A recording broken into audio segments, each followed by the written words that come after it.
खून की कमी आज की डेट में बहुत ज़्यादा मात्रा में हो रही है। एनीमिक है, पीलिया हुए जा रहा है, लोग कमज़ोर हो रहे हैं, लोगों को खाया पिया लग नहीं रहा है, न्यूट्रिशंस डाइट रही नहीं, लोग अंदर से वीक होते जा रहे हैं, भोजन में उतना दम नहीं या आपकी आंतों में उतना दम नहीं कि भोजन में से रस निचोड़ पाए। सारी समस्या तो ये है कि खा पी तो रहे हैं पर खाया पिया लग नहीं रहा। अगर डॉक्टर ने आपको खून की कमी बता दी है तो लोग क्या करते हैं, आयरन के कैप्सूल खाते हैं। पता लगता है इधर से कैप्सूल खाते हैं, उधर से टॉयलेट से बाहर आ जाता है, कैप्सूल कोई फर्क नहीं पड़ता, क्योंकि कैप्सूल भी हजम करने की ताकत नहीं है।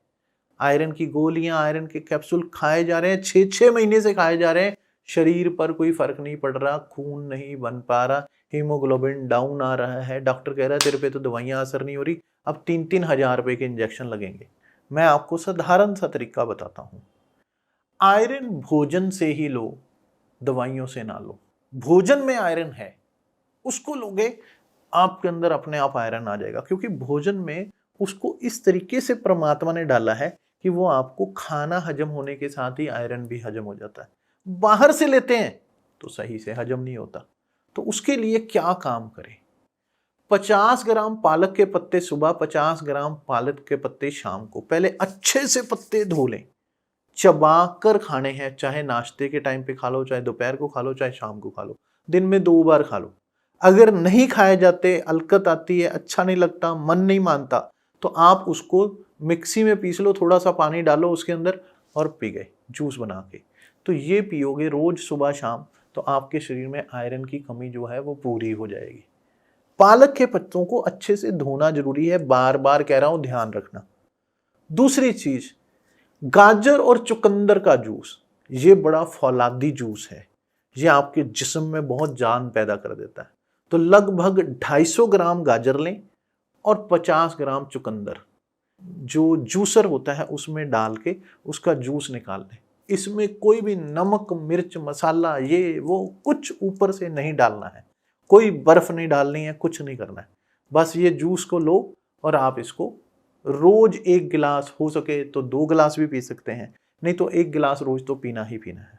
आप लगातार इसको करना शुरू कर दो, 1 महीने 1.5 महीने बाद जाके टेस्ट करा रहे ना, डॉक्टर हैरान रह जाएगा क्या करके आए हो। आपकी सारी रिपोर्ट्स बदल जाएंगी। आप कहोगे जी स्वामी जी कमाल हो गया, जो अच्छी अच्छी दवाइयां नहीं कर सकती थी ये तो भोजन नहीं कर दिया। और भोजन में ताकत है, विटामिन हमें बाहर से नहीं लेने चाहिए। सब्जियों में, फ्रूट्स में विटामिन भरे पड़े हैं, लेकिन हम बाहर से लेना सीख गए हैं। आयरन भरा पड़ा है, बाहर से लेना सीख गए हैं। कैल्शियम भरा पड़ा है, बाहर से लेना सीख गए हैं। तो हमने करते क्या है, हम अपने शरीर के साथ कर क्या रहे हैं, दुर्व्यवहार कर रहे हैं, उसको गलत आदतें लगा रहे हैं। सही आदतें डालो, कोई कमी आ ही नहीं सकती।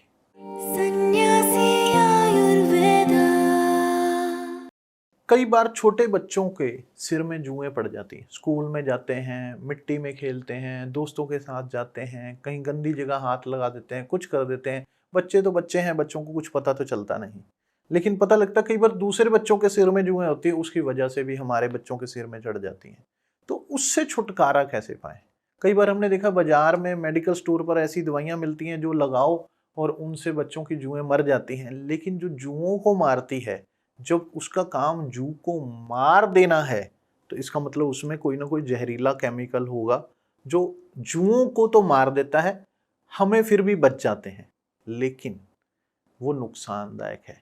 उसका असर आंखों पर भी पड़ सकता है, बॉडी पर भी पड़ सकता है, बच्चों को कोई नुकसान हो सकता है। बच्चों का शरीर वैसे ही बड़ा नाजुक होता है, बच्चे तो होते ही नाजुक हैं, तो इस वजह से ऐसी चीज़ें इस्तेमाल नहीं करनी चाहिए। तो फिर क्या करना चाहिए? तो आज आपको एक ऐसा तरीका बताऊंगा, अगर आपने इसको यूज़ किया तो आप कहोगे कमाल हो गया स्वामी जी, बिना नुकसान के हमारे बच्चों की जीवन खत्म होगी। तो उसका तरीका क्या है? आप नीम के पेड़ से थोड़े से नीम के पत्ते ले आए, लगभग 200 ग्राम 100 ग्राम इतने पत्ते ले आए और उसको लगभग 1 लीटर या पौन लीटर पानी के अंदर उसको उबालें और अच्छे से खौलाएं। जब पानी आधा रह जाए तो उस पानी को छान कर रख लें, चाहे बोतल में भर के रख लें, स्प्रे वाली बोतल के अंदर भर के रख लें, खाली बोतल साफ बोतल ले लें स्प्रे वाली और उसमें रख लें। जब बच्चे को नहलाना हो उससे 10-15 मिनट पहले उसके सिर में स्प्रे करके पूरे सिर को गीला कर दें कि पूरे सिर में नीम का पानी लग जाए पूरे सिर में, और उसको 10-15 मिनट तक लगा रहने दें। उसके बाद सिर धो दें। नीम की जो खुशबू है, नीम की जो कड़तन है, कड़वापन है, उसकी वजह से जुएं वहां से भाग जाएंगी, टिकेंगे नहीं।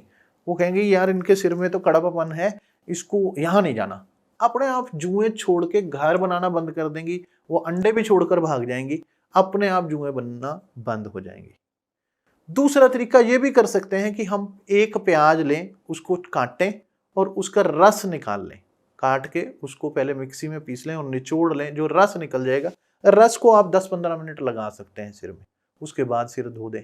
तो ये 2 नुस्खे मैंने आपको बता दिए। दोनों को उपयोग करना हो, एक को आज कर लिया, एक को 2 दिन बाद कर लिया, ऐसे भी कर सकते हैं। कोई एक चुनना हो, कोई एक भी चुन सकते हैं, लेकिन बच्चों के सिर में जुएं नहीं रहेंगी, ये पक्की बात है। तो आप इसे करके देखें, आपको बहुत फायदा होगा। और सबसे बड़ी बात है, आप जीव हत्या से भी बचेंगे, आपने कोई पाप भी नहीं किया और आपके बच्चे सुरक्षित भी हैं और उनको जुओं से भी छुटकारा मिलेगा। क्या आपको पता है कि जो चीनी आप खाते हैं वो कैसे बनती है? 10 किलो गन्ने में से 1 या 2 किलो चीनी बनती है और उसको साफ करने के लिए उसे कई तरह के केमिकल प्रोसेस से गुजारा जाता है। उसके अंदर सल्फर डाला जाता है, उसको सफाई करने के लिए, उसके रंग को उड़ाने के लिए। गन्ने का रस जो है वो मैला सा होता है, उसको बिल्कुल सफेद चीनी में क्रिस्टल क्लियर बनाने के लिए तरह तरह के प्रोसेस से गुजारा जाता है, जिस वजह से वो चीनी तैयार होती है और वो उसका कंसंट्रेटेड रूप है। वो गन्ने का पूरा कॉन्सेंट्रेट एक्सट्रैक्ट है, लेकिन केमिकल प्रोसेस गुजारने की वजह से वो जहरीला हो गया। वो आपके शरीर पे तरह तरह से गलत इफेक्ट कर रहा है, आपके शरीर को अंदर ही अंदर घुन की तरह खा रहा है। तो सबसे पहले आज मैं ये बताने की कोशिश करता हूँ कि जो शुगर आप खा रहे हैं उसका आपकी बॉडी पर कहाँ कहाँ दुष्प्रभाव पड़ रहा है। शुगर अगर बच्चों के दिमाग पे आ जाए तो उसे ADHD की प्रॉब्लम शुरू हो जाती है, जिस वजह से बच्चे पढ़ाई में ध्यान नहीं लगा पाते, बच्चों का मन नहीं लगता, बच्चे रेस्टलेस होना शुरू हो जाते हैं, वो इम्पल्सिव होने लग जाते हैं, आवेग में काम करने लग जाते हैं, माँ बाप के काबू नहीं आते, हाथ पैर पटकते हैं, उनको गुस्सा ज़्यादा आता है और वो बच्चे बेकाबू रहना शुरू हो जाते हैं और उनके दिमाग का विकास नहीं हो पाता। शुगर का असर अगर आँखों पर आ जाए तो आंखें कमजोर होने लग जाती हैं, मोतियाबिंद, ग्लूकोमा, यहाँ तक कि आंखें धीरे धीरे वीक होकर नज़र कमजोर हो जाती है और आंखें पूरी तरह से खराब होना, यहाँ तक कि अंधा भी कर सकती है। स्किन पर अगर इसका असर आ जाए तो धीरे धीरे स्किन कमजोर होने लग जाती है, स्किन की इलास्टिसिटी वीक पड़ जाती है, समय से पहले व्यक्ति बूढ़ा होने लग जाता है, चेहरा मुरझाने लगता है, शरीर जो है वो ढीला पड़ना शुरू हो जाता है और स्किन की प्रॉब्लम्स शुरू हो जाती हैं। और अगर शुगर बड़ों के दिमाग में चली जाए तो उनको धीरे धीरे डेमेंशिया, अल्जाइमर की प्रॉब्लम होना शुरू हो जाती है, यहाँ तक कि उनकी याददाश्त कमजोर होने लग जाती है, वो उनको भूल जाने की बीमारी हो जाती है, वो सब कुछ भूल जाते हैं। और अगर दांतों पे इसका असर आ जाए तो ये दांत खराब कर देती है, यानी कि दांतों में कीड़ा लग जाना, खुड पड़ जाना, खड्डे पड़ जाना, पूरे दांत ही गायब हो जाते हैं और दांत सड़ने लग जाते हैं, बैक्टीरियाज का हमला होने लग जाता है सिर्फ शुगर के कारण।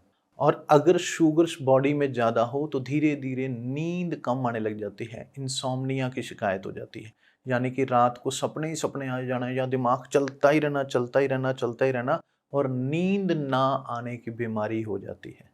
और खून में अगर शुगर बढ़ जाए तो आपको पता ही है कि डायबिटीज़ हो जाती है।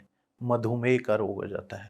और सिर्फ मधुमेह का रोग आपको कहीं का नहीं छोड़ता, जैसे दरवाजे को घुन लग जाती है, ऐसे धीरे धीरे धीरे धीरे धीरे धीरे मधुमेह, शुगर आपके शरीर को खराब करना शुरू हो जाती है, जिस वजह से आपको हजारों प्रॉब्लम्स पैदा होती हैं।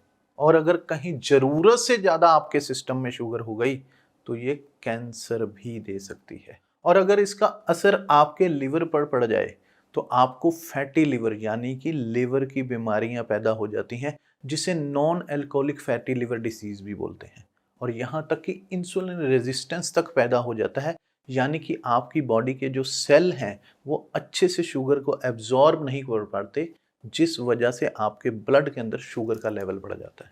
और पेनक्रियाज पर शुगर का अतिरिक्त दबाव पड़ने की वजह से टाइप 2 डायबिटीज भी चालू हो जाती है। और इसका नुकसान तो हार्ट को भी होता है, क्योंकि इसकी वजह से आप ओवरवेट हो जाते हैं, आपका वजन बढ़ने लग जाता है, आपकी नसों में सूजन पैदा होने शुरू हो जाती है, जिस वजह से ब्लड प्रेशर की शिकायत होती है और कभी भी हार्ट अटैक पड़ सकता है। और ये किडनियों को भी खराब कर सकता है, क्योंकि डायबिटीज अगर हो गई तो उसका प्रभाव किडनीज पर आना ही आना है।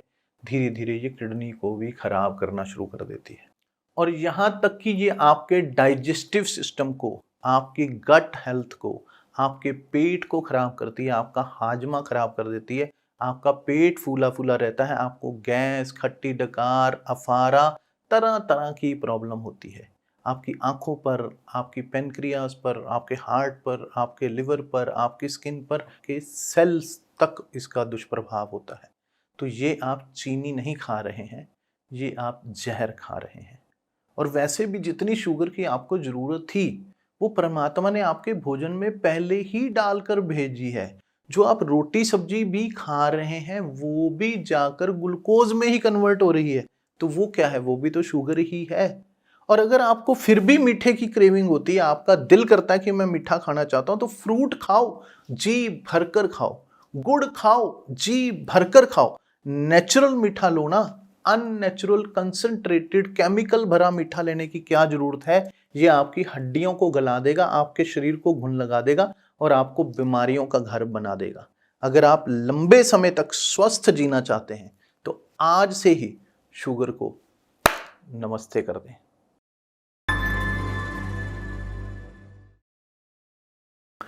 आपको एक बहुत बढ़िया, शरीर को हमेशा ताकत से भरा रखने वाली चीज बताऊं, वो है किशमिश। किशमिश अंगूर का रूप है। अंगूरों को सुखाकर बनाई जाती है। अंगूर सारी ज़िंदगी, हर टाइम, हर वक्त, हर मौसम में तो उपलब्ध नहीं होते। कई जगह तो ऐसे हैं जहां अंगूर उगता भी नहीं।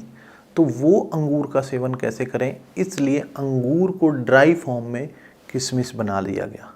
और किशमिश इतनी फायदेमंद है कि आप इसकी जितनी तारीफ करें उतनी कम है। जिन व्यक्तियों को ब्लड प्रेशर लो होता है, घबराहट आती है, चक्कर आ जाते हैं, शरीर संभलता नहीं लगता, खड़े खड़े गिर जाएंगे, दिमाग ऐसे ऐसे सर्कुलेट हो जाता है, ऐसे लगता है कि क्या करें, बैलेंस नहीं बना पा रही बॉडी।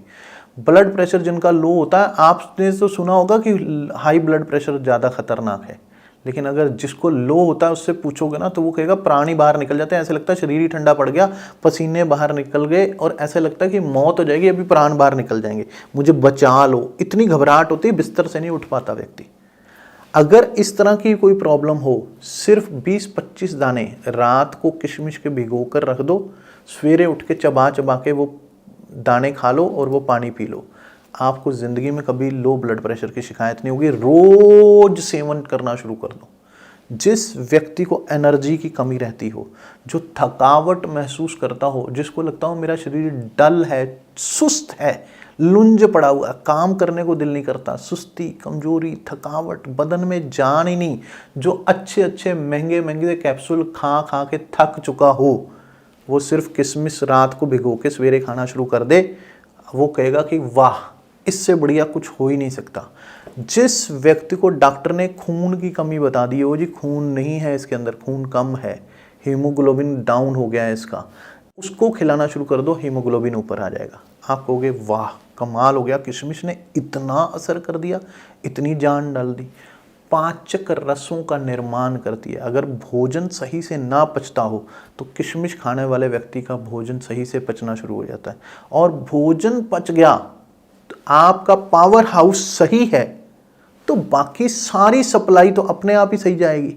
अगर आपका पाचन सही हो गया तो आपका हृदय भी ठीक से काम करेगा, आपका जो डायबिटीज़ है वो भी ठीक रहेगी, आपकी पैनक्रियाज भी सही से काम करेंगी, एनर्जी भी पूरी सही रहेगी, स्किन की इलास्टिसिटी भी सही रहेगी, जवानी भी पूरी रहेगी, शरीर में सेक्स पावर भी बनी रहेगी। शरीर को अंदर से जिस्म में जान डाल देती है। एक बार की बात है, एक बुजुर्ग आदमी मेरे पास आए। वो मेरे को बोले, जी मेरे को कुछ पैसे उधार दे दो, मुझे ग्लूकोज चढ़वाना है। मेरे को डॉक्टर ने बोला तेरे अंदर कमजोरी आ गई, 2-3 बोतल ग्लूकोज की चढ़ेगी तो अंदर ताकत आ जाएगी।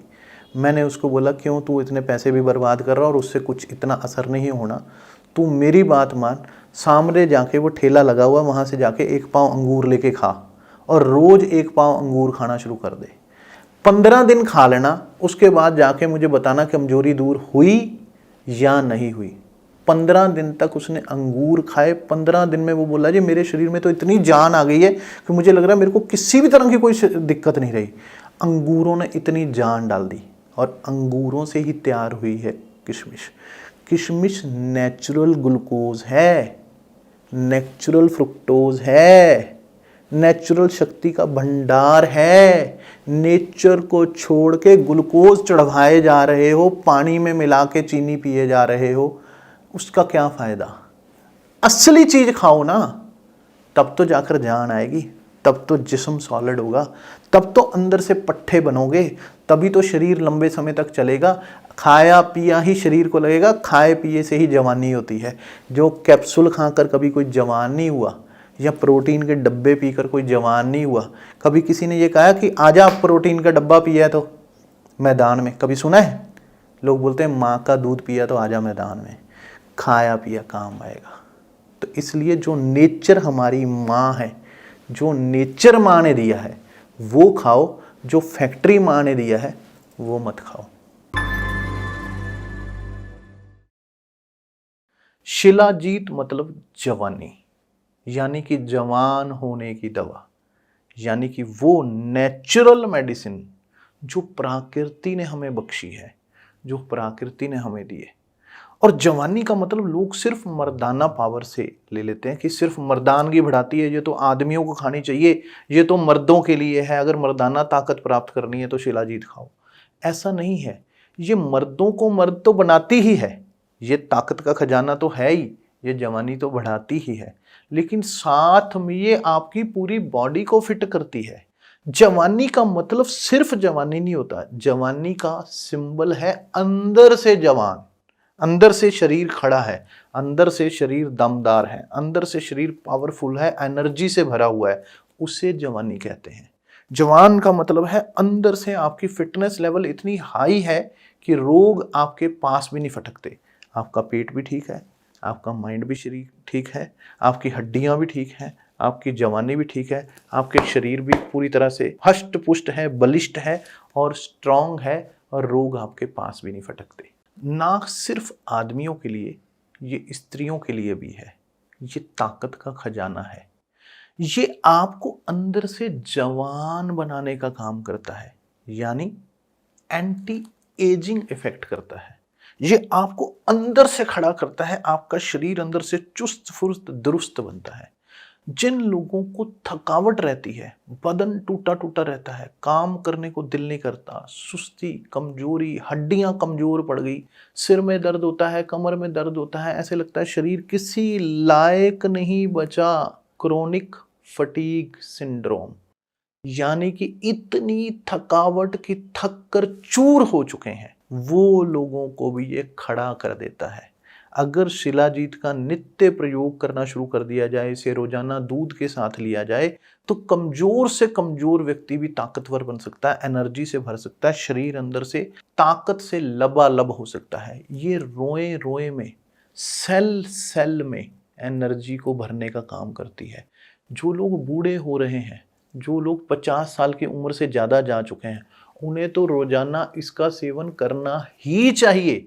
और अगर कहीं 30-35 साल की उम्र में इसका प्रयोग करना शुरू कर दिया जाए तो आदमी जल्दी बुढ़ापा महसूस ही नहीं करेगा। और यहाँ तक कि कुछ लोग तो इसे 20-25 साल की उम्र में भी चालू कर देते हैं कि हमें तो बुढ़ापे के दर्शन ही नहीं करने, हम 90 साल तक जवान बने रहेंगे, हम अंदर से एनर्जी से भरे रहेंगे। जो स्त्रियां थकी थकी रहती हैं, काम करने को दिल नहीं करता, सुस्ती, कमजोरी, सिर भारी या अंदर वीकनेस, या ऐसे लगता है कि वाइट डिस्चार्ज वगैरह की प्रॉब्लम कभी हुई थी और उस वजह से शरीर खाली हो चुका है, खोखला हो चुका है, उनके शरीर में दोबारा से एनर्जी भरने के लिए वो भी शिलाजीत का प्रयोग कर सकती है। ये पुरुषों के स्पर्म को ताकतवर बनाने में, शुक्राणुओं को ताकतवर बनाने में, मेल इनफर्टिलिटी को दूर करने में मदद करता है, क्योंकि इसका नाम ही जवानी है।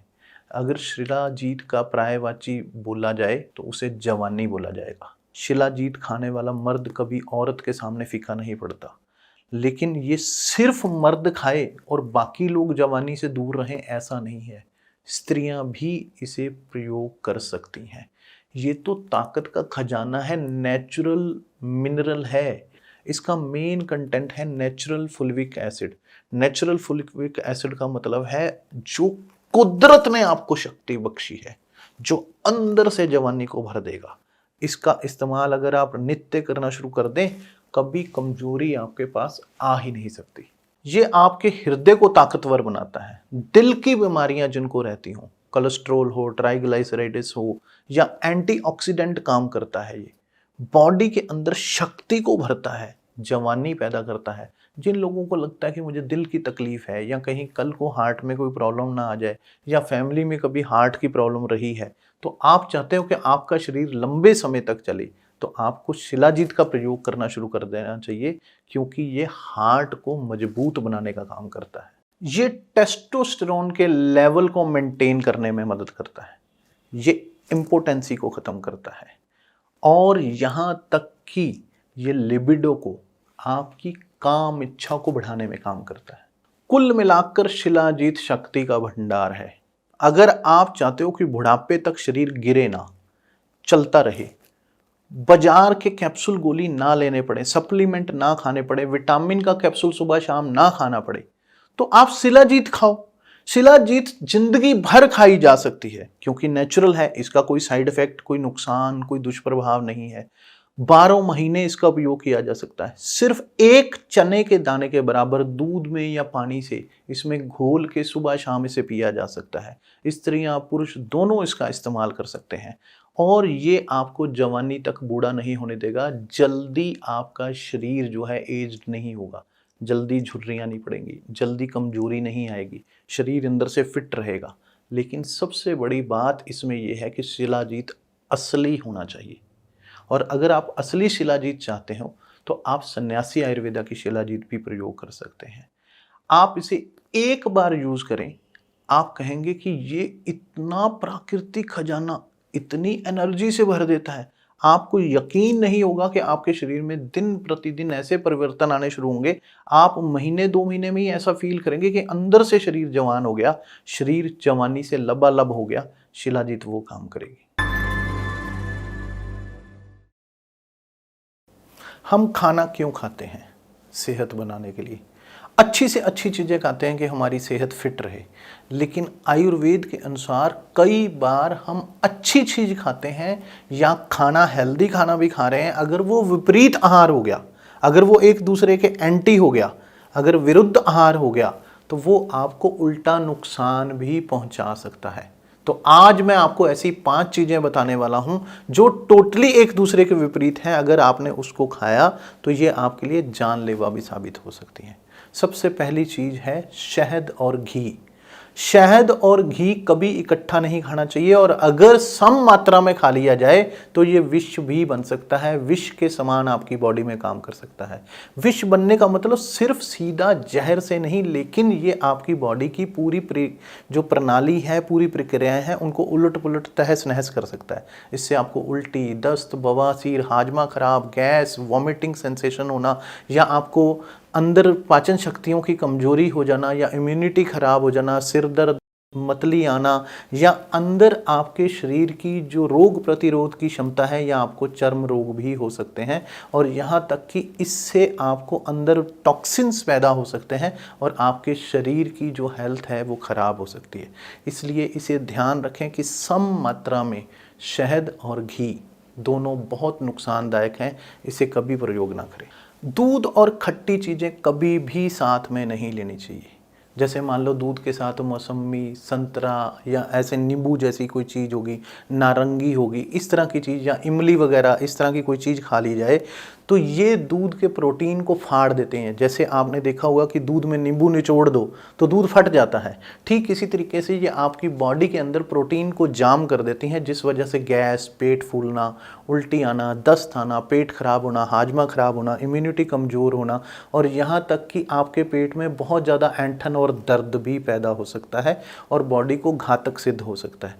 तो दूध के साथ कभी भी ज़िंदगी में खट्टी चीज़ों का प्रयोग नहीं करना चाहिए। चाय और लहसुन कभी भी साथ नहीं लेना चाहिए। लोग कई बार क्या करते हैं, लहसुन की चटनी बना के रोटी के साथ खा रहे हैं और रोटी खाने के बाद सीधा चाय पी लेते हैं। और ज़्यादातर मैंने हिंदुस्तान में देखा है कि लोगों को चाय पीने का, खाने खाने के बाद चाय पीने का बहुत शौक होता है और ज़्यादातर सब्जियों में, चटनियों में लहसुन ज़रूर मौजूद होता है।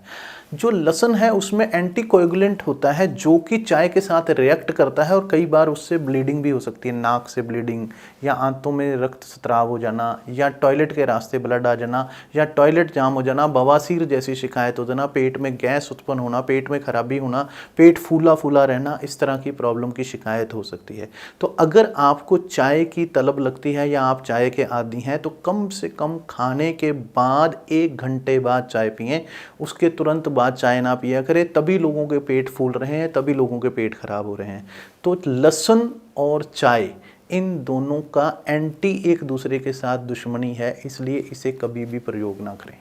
हरा आलू कभी नहीं खाना चाहिए, इसमें सोलेनिन होता है। या हरा टमाटर नहीं खाना चाहिए, ये आपके शरीर को बहुत ज़्यादा दिक्कत दे सकता है। ये आपको सेहत देने की जगह सेहत के लिए घातक भी सिद्ध हो सकता है। और कहीं इनके साथ अगर किसी मादक द्रव्य की जैसे शराब वगैरह का इस्तेमाल कर लिया जाए तो ये आपको जानलेवा भी सिद्ध हो सकता है। इससे मूर्छा आ सकती है, बेहोश हो सकते हैं, यहाँ तक कि इंटरनल ब्लीडिंग तक हो सकती है, गैस बन सकती है, अफारा हो सकता है, कब्ज हो सकती है, बवासीर हो सकती है, नसों की ऐंठन हो सकती है, पेट खराब हो सकता है, यहाँ तक कि आपको हॉस्पिटल ले जाने की भी ज़रूरत पड़ सकती है। तो खाने में भी कभी हरा टमाटर और हरा आलू कभी इस्तेमाल नहीं करना। अगर आपको कहीं भी मिल रहा हो तो इसे खरीदे ना, क्योंकि ये आपके लिए सेहतमंद नहीं है, सेहत को ख़राब करने वाले हैं। इसमें कच्चापन है और जहरीले तत्व हैं जो आपके शरीर को ख़राब कर सकते हैं। और सबसे खतरनाक चीज़ है दूध और मछली का इकट्ठा खाना। ये समझ लो कि आपने अपने शरीर का सत्यानाश मार लिया। दूध और मछली एक दूसरे के इतने विरुद्ध आहार है कि यहाँ तक कि ये बॉडी में पानी भर देते हैं, वाटर रिटेंशन हो जाता है। ये आपकी बॉडी के चैनल्स तक को ब्लॉक कर सकती है, हार्ट प्रॉब्लम तक हो सकती है और यहाँ तक कि स्किन प्रॉब्लम कर सकती है, स्किन का मेलानिन फट जाता है और ये समझ लें कि किसी को भी सफ़ेद दाग तक की शिकायत हो जाती है और लोग ज़िंदगी भर ठीक नहीं हो पाते इस सिर्फ गलत विपरीत आहार की वजह से। तो आहार को बहुत समझदारी से लेना चाहिए। आहार आपको जीवन दे भी सकता है तो जीवन ले भी सकता है, इसलिए विरुद्ध आहार कभी ना करें। इसको अगर आपने समझदारी से किया तो आपका जीवन हमेशा खुशहाल रहेगा। आयुर्वेद इस तरह की चीज़ों को आपको बताता है कि आप किन किन सावधानियों को यूज़ करें जिससे आपकी सेहत निखरे, ना कि कभी खराब हो।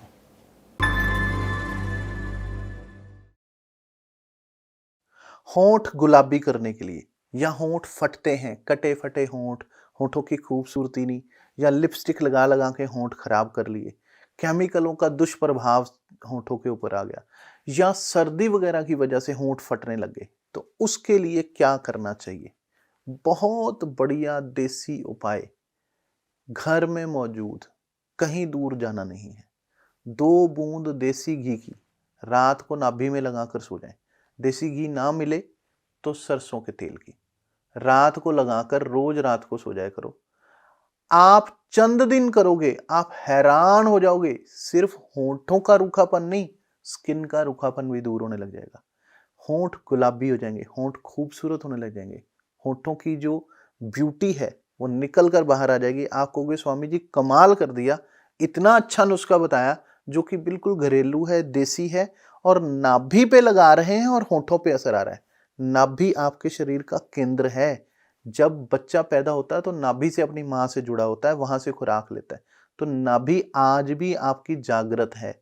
अगर आप इस पे देसी घी का पोषण दोगे तो ये जो देसी घी का दुलार है, देसी घी भी माता से आया है, गाय भी माता है, तो जो माता से आया हुआ दुलार है वो आपके पूरे शरीर के रोए रोए तक पहुंचेगा और आपके होंठ भी ऐसे मुलायम हो जाएंगे गुलाब जैसे, और आपकी स्किन की जो खुश्की है वो दूर होना शुरू हो जाएगी। मोबाइल फोन को कभी भी जेब में नहीं रखना चाहिए। ये इसके अंदर माइक्रोवेव्स निकलती हैं जो आपके ऊपर नुकसान पहुंचाती हैं। ये रेडियो फ्रिक्वेंसी के साथ ये वेव्स चलती हैं। अगर हम इसे हार्ट के पास रखते हैं तो धीरे धीरे हार्ट का जो लचीलापन है वो कम होता जाएगा और हार्ट की एफिशिएंसी कमजोर पड़ जाएगी। कई बार स्त्रियां अगर इसे छाती के पास रखती हैं तो धीरे धीरे छाती में उनकी जो ब्रेस्ट है उसमें गांठें बनने के चांस रहते हैं। यहाँ तक कि ये वेव्स कैंसरस होती हैं जो कि कैंसर को भी पैदा कर सकती हैं। आपका हार्ट कमज़ोर हो सकता है और कल को ये ना हो कि आपको हृदय की बीमारी हो जाए।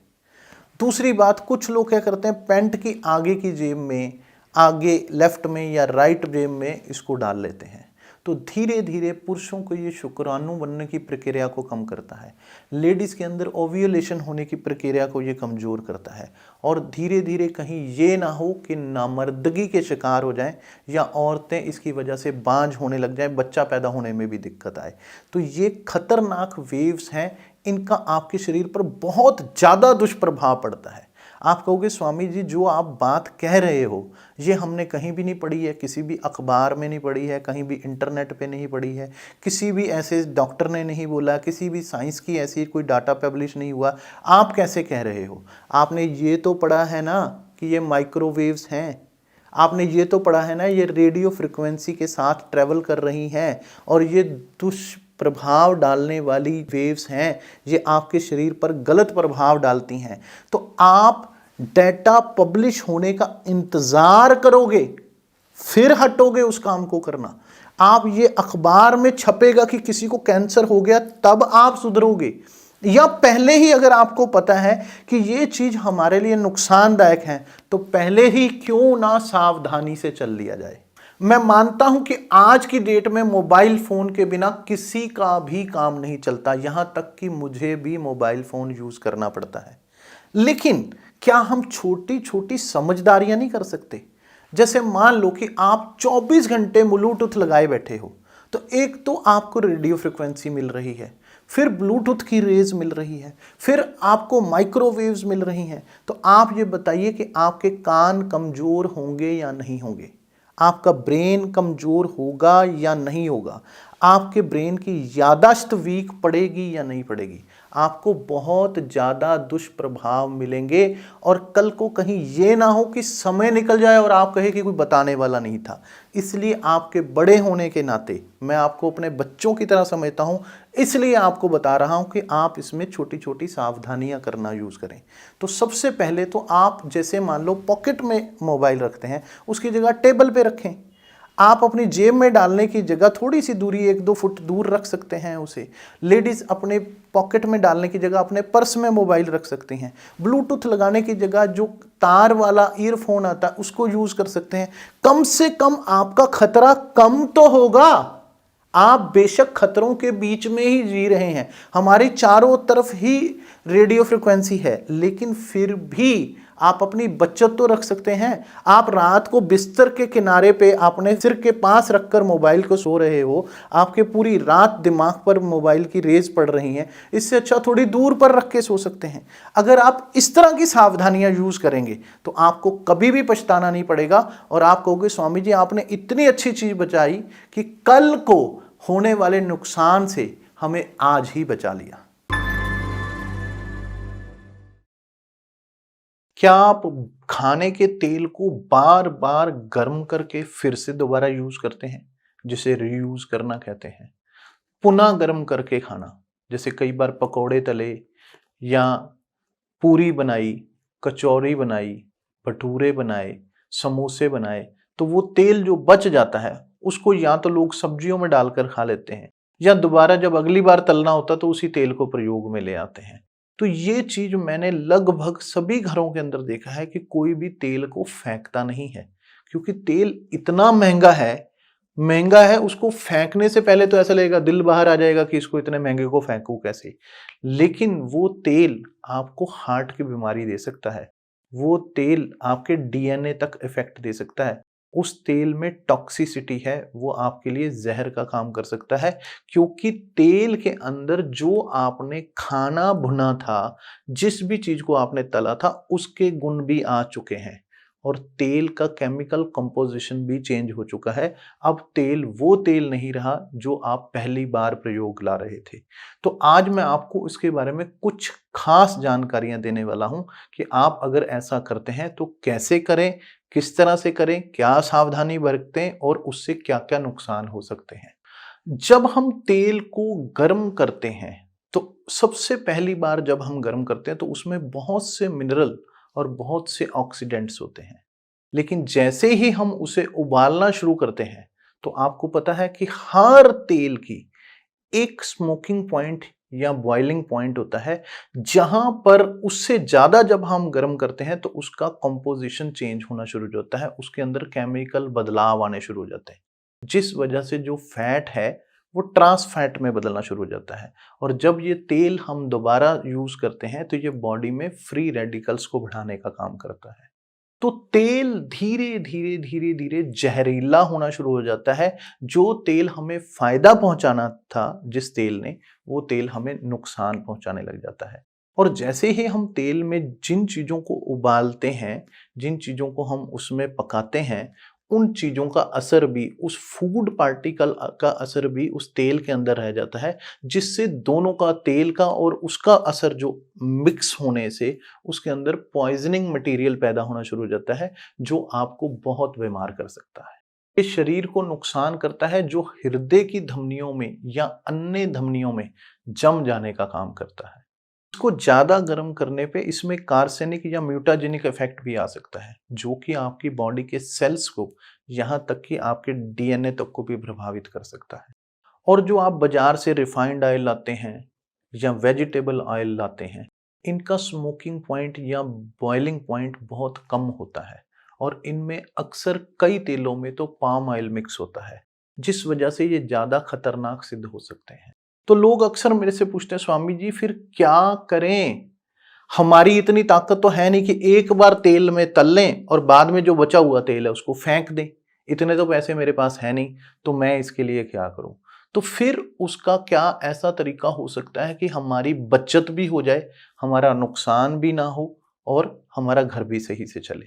तो उसका मैं आपको ऐसा तरीका बताता हूं जिससे आप नुकसान को कम से कमतर करते चले जाएंगे। सबसे पहले तो आप सिर्फ 2 तेल यूज करें जो आपको तलने के लिए यूज करने हैं। पहला सरसों का तेल, दूसरा नारियल का तेल। क्योंकि इनका जो बॉइलिंग पॉइंट या स्मोकिंग पॉइंट है वो बहुत ज्यादा होता है। ये मोटे तेल होते हैं, इनकी पावर बहुत ज्यादा होती है। ये आप जो बाजार से वेजिटेबल ऑयल खरीद कर लाते हो या दूसरे तेल लेके आते हो, उनसे ज्यादा गाढ़े होते हैं, ज्यादा ताकतवर होता है, इनका बॉइलिंग पॉइंट भी ज्यादा होता है और ये ज्यादा फायदेमंद तेल होते हैं और इन्हीं में ही आप तलें। दूसरा, ये तेल भी आप बाजारू ना लें, इसे आप कोल्लू से अपनी आंख के सामने निकलवा के लाएं ताकि उसमें कोई भी मिलावट ना हो। तीसरा, जब आप इसको बॉयल करते हैं और आप उसमें पूरियां या समोसे या पकोड़े या कुछ भी आप तलते हैं, उसके बाद जो शेष तेल बच जाता है उसे आप सब्जियों में इस्तेमाल कर लें, उसे बार बार तलने के लिए इस्तेमाल ना करें।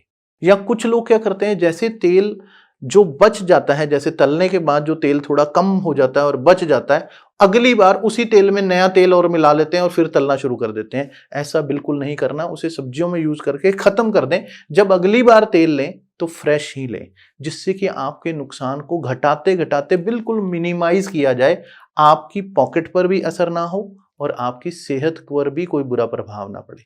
आप इस तरीके से करेंगे तो आप इसके दुष्प्रभाव से बच सकते हैं।